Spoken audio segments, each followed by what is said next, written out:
అంటే మనిషికి సహజంగా ఎప్పుడూ కూడానండి సుఖపడాలన్న కోరిక ఉంటుంది. అది మీరు కాదు అని అనలేరు. ఎందుకనంటే మీరు చూడండి, ఓ పూజ ఎందుకు చేస్తారు?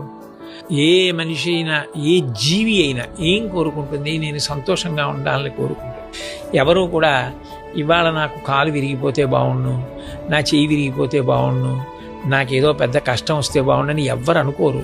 అందరూ సుఖంగా ఉండాలని కోరుకుంటారు.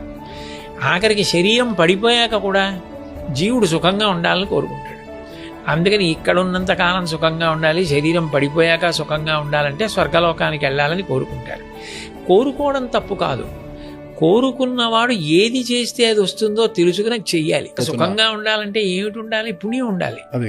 పడిపోయాక స్వర్గానికి వెళ్ళాలంటే ఏమి ఉండాలి? పుణ్యం ఉండాలి. పుణ్యం అంటే ఏమిటి? నీ గురించి కాకుండా 10 మంది గురించి ఆలోచించడం. నేను తినేశానా లేదా కాదు, కనీసం ఒక్కడికైనా పెట్టానా,